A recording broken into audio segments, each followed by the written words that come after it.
saya Desi Natalia dari Pendidikan Agama Kristen 2017. Shalom, perkenalkan nama saya Misha Florencia Aldana Putri Chong dari Cohort 2019.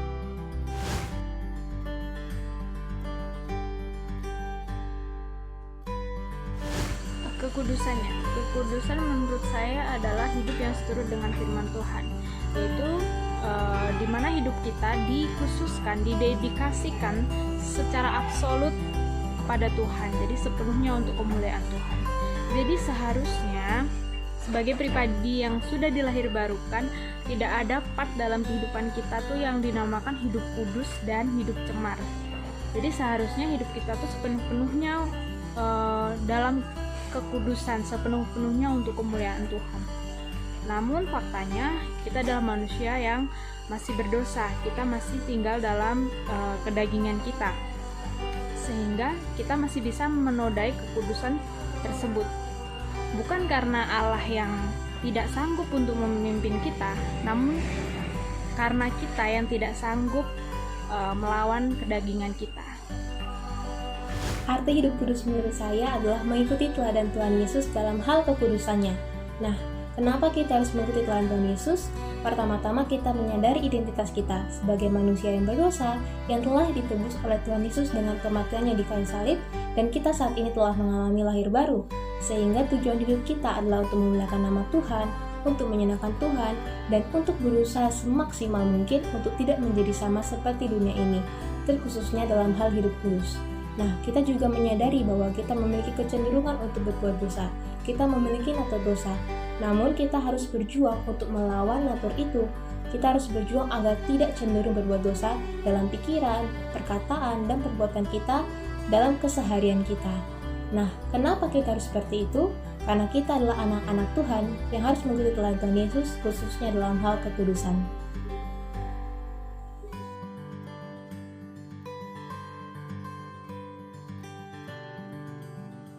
Kalau ditanya masalah tantangan terbesar dalam kehidupan saya, untuk hidup kudus sebenarnya bukan berasal dari luar diri saya ataupun dari lingkungan saya.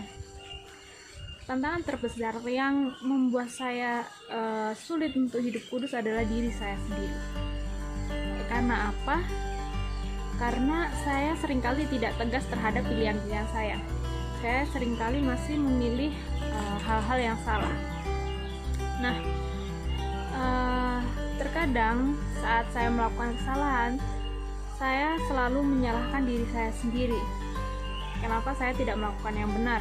Atau kenapa saya selalu jatuh dalam lubang yang sama? Sehingga ketika saya melakukan kesalahan, dosa begitu mengintimidasi saya. Iblis menggunakan hal itu untuk membuat saya malah semakin jauh dengan Tuhan. Dan itu yang membuat saya semakin terhalangi untuk berelasi dengan Tuhan. Nah, dari Weekend Talk yang dibawa oleh Pak Hendra 2 minggu lalu, dikatakan bahwa necessity dan kebebasan itu adalah paradoks dan ada bersama-sama dalam kehidupan manusia. Di situ saya menyadari bahwa yang terbesar dalam diri saya necessity, Allah yang berdaulat. Namun will adalah master dari tindakan saya. Sehingga ketika saya melakukan kesalahan, yang salah adalah diri saya sendiri. Jadi yang menjadi penghalang saya untuk hidup kudus adalah diri saya sendiri. Hidup kudus bukanlah hal yang mudah untuk dilakukan. Seringkali saya gagal karena banyaknya tantangan-tantangan yang menghalangi saya untuk hidup kudus. Dan tantangan-tantangan tersebut sesungguhnya berasal dari diri saya sendiri, yakni saya kurang motivasi atau motivasi saya belum jelas. Saya mau hidup kudus karena saya mau merasa puas bahwa saya telah menjadi seorang Kristen yang sejati, atau bahwa saya telah mempraktikkan hal-hal yang telah saya pelajari, bukan karena saya sungguh-sungguh mengasihi Kristus dan saya mau berpusat pada Kristus. Kemudian kurangnya pemahaman saya akan makna kekudusan. Jadi sesungguhnya saya tidak tahu apa tujuan hidup kudus dan bagaimana saya harus hidup kudus.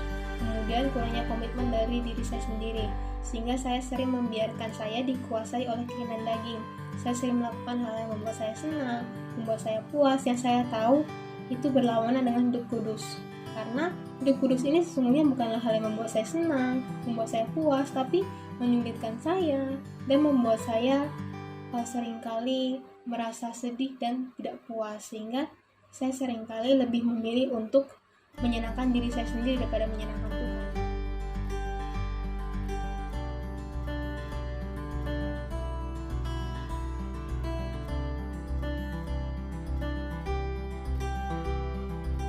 Solusi yang saya lakukan untuk tetap hidup kudus yang pertama adalah melibatkan Tuhan melalui firman-Nya. Karena sekalipun saya tahu bahwa saya salah, sekalipun saya sadar bahwa saya salah, jika saya tidak melibatkan Tuhan melalui firman-Nya, semua akan hancur. Karena apa? Dosa begitu akan mungkin mengintimidasi saya, membuat saya merasa tidak layak, membuat saya merasa jadi anak Tuhan yang tidak layak di hadapannya, tidak benar, dan dosa itu membuat saya benar-benar semakin malu untuk datang kepada Tuhan. Pada sebab itu, ketika saya melakukan kesalahan, yang harus saya lakukan pertama adalah mengingat firman Tuhan dan terus terlibat melalui firman Tuhan. Dan yang kedua yang saya lakukan adalah memotivasi diri sendiri. Kenapa begitu? Karena saat saya melakukan kesalahan, saya selalu menyalahkan diri saya sendiri. Oleh sebab itu, saya perlu juga untuk memotivasi diri saya sendiri. Tentunya dalam hal ini, Roh Kudus juga menolong saya, karena tanpa Roh Kudus pasti saya tidak akan mampu untuk memberikan motivasi dan mampu berelasi kembali dengan Tuhan. Karena saat dosa udah mengintimidasi saya, saat saya udah merasa nggak layak, tiba-tiba dalam diri selalu ada kata kayak, Des, kamu memang salah, tapi kamu tetap layak dan kamu harus bertobat. Setelah itu stop, jangan lakukan yang demikian lagi. Nah, itu yang selalu saya pikirkan, itu yang selalu terjadi setelah saya melakukan kesalahan. Terus yang ketiga adalah orang lain.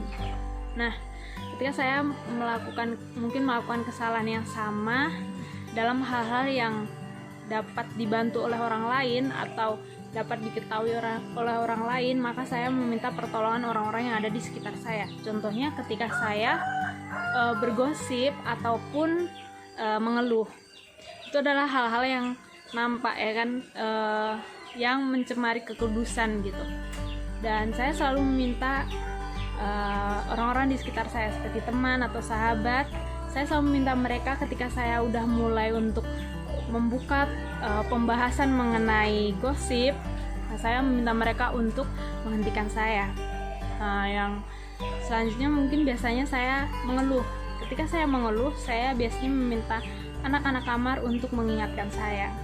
Dan menurut saya orang di sekitar itu cukup membantu kita untuk membuat kita benar-benar bertumbuh di dalam Tuhan. Terima kasih, Tuhan Yesus memberkati. Solusi yang bisa saya lakukan dan juga bisa teman-teman lakukan adalah yang pertama, kita harus menumbuhkan komitmen dari diri kita sendiri bahwa kita mau hidup kudus karena kita mengasihi Tuhan, karena kita mau diatur oleh Tuhan, karena kita mau berpusat pada Tuhan, dan karena kita mau menyenangkan Tuhan dengan seluruh kehidupan kita, bukan demi kepentingan diri kita sendiri. Dan yang kedua, kita harus semakin mengenal Tuhan yang kita sembah. Kita harus mengenal Tuhan yang adalah pribadi utama dalam hidup kita.